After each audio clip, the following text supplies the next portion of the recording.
സ്വീകരിക്കും. ഈ പുതുമനയുടെ സാക്ഷ്യത്തിൽ വേറെ ഒരു സാക്ഷ്യമുണ്ട്. വേറെ സാക്ഷ്യം എന്ന് പറഞ്ഞാൽ ഇത് മഹദിന് കുർബാന സ്വീകരിക്കാൻ പറ്റണില്ല.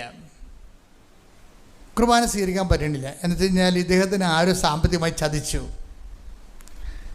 സാമ്പത്തികമായി ചതിച്ച കാരണം അയാളോട് കടുത്ത വൈരാഗ്യം. ഇപ്പം കടുത്ത ബുദ്ധിയും ബോധം ഉള്ളവൻ, ദൈവത്തിന് അറിയാവുന്നവൻ കടുത്ത വൈരാഗ്യം ഉണ്ടെങ്കിൽ അവൻ കുർബാന സ്വീകരിക്കത്തില്ല. അലവലാദികൾ എവിടെ എന്തെല്ലാം വൈരാഗ്യം ഉണ്ടെങ്കിലും കുർബാന സ്വീകരിക്കും. അവരുടെ നാശകോടാലി അവർ തന്നെ പാനം ചെയ്യും. Take the bed of God. ശ്രുതികട ഹല്ലേലൂയ ഹല്ലേലൂയ ഹല്ലേലൂയ. അയോഗ്യതയുടെ കുർബാന സ്വീകരിക്കുന്നവൻ ശ്രുതികട ഹല്ലേലൂയ. യേശുവേ നന്ദി. ഹല്ലേലൂയ ഹല്ലേലൂയ ഹല്ലേലൂയ. യേശുവേ ആരാധന ആരാധന ആരാധന. യേശുവേ നന്ദി. മഹത്വം മഹത്വം മഹത്വം മഹത്വം. ഹല്ലേലൂയ ആരാധന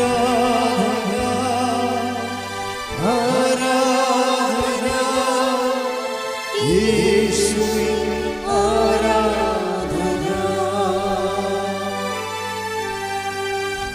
കൊറിന്തോസ് 11:29. എന്തുകൊണ്ടെന്നാൽ ശരീരത്തെ വിവേചിച്ചറിയാതെ ഭക്ഷിക്കുകയും പാനം ചെയ്യുകയും ചെയ്യുന്നവൻ തന്റെ തന്നെ ശിക്ഷാവിധിയാണ് ഭക്ഷിക്കുന്നതും പാനം ചെയ്യുന്നതും. നമ്മൾ വളരെ ശ്രദ്ധിക്കണം കുർബാന സ്വീകരിക്കുമ്പോൾ. അതുകൊണ്ട് ഇവിടെ മനസ്താപനമൊക്കെ ചെല്ലിച്ച് കുറേ നിർദ്ദേശങ്ങൾ നൽകിയിട്ടാണ് കുർബാന കൊടുക്കുന്നത് കൃപാസനത്തിൽ. പക്ഷേ എന്നാലും ചിലർ വൈരാഗ്യത്തിലും വിദ്വേഷത്തിലും അവനെ പാപാവസ്ഥയിലും കുർബാന സ്വീകരിക്കും. അപ്പോൾ ഒരു ഉണ്ടാകുന്ന കുഴപ്പമെന്ന് വെച്ച് കഴിഞ്ഞാൽ നമ്മൾ ഇവിടുന്ന് പോകുമ്പോൾ നിങ്ങൾക്ക് ദൈവമായിട്ടൊരു 7 പോയിൻ്റ് വരെ ഉണ്ടെങ്കിൽ നിങ്ങൾ ഇവിടുന്ന് അയോഗ്യത കുർബാന സ്വീകരിച്ച് ഇവിടുന്ന് പോകുമ്പോൾ അത് 3 പോയിൻ്റായിട്ട് റെഡ്യൂസ് ചെയ്യും. നിങ്ങളുടെ സ്പിരിച്വൽ പോയിൻ്റ് കുറയും. നമ്മൾ സിവിൽ പോയിൻ്റ് കുറഞ്ഞുമ്പോൾ ലോകം കിട്ടത്തില്ലല്ല. അതുപോലെ ദൈവാനുഗ്രഹം കിട്ടത്തില്ല. നിങ്ങളുടെ സ്പിരിച്വൽ പോയിൻ്റ് കുറഞ്ഞാൽ ദൈവാനുഗ്രഹം കിട്ടത്തില്ല. കാര്യം വൈരാഗ്യത്തിൽ നിങ്ങൾ കുർബാന സ്വീകരിച്ചു, പകയിലും വിദ്വേഷത്തിലും കുർബാന സ്വീകരിച്ചു. വീട്ടിൽ മിണ്ടത്തില്ല ഭർത്താവിനോടും അല്ലെങ്കിൽ ഭാര്യയോടും, പക്ഷേ കുർബാന സ്വീകരിക്കും. അതാണ് വിഷയം.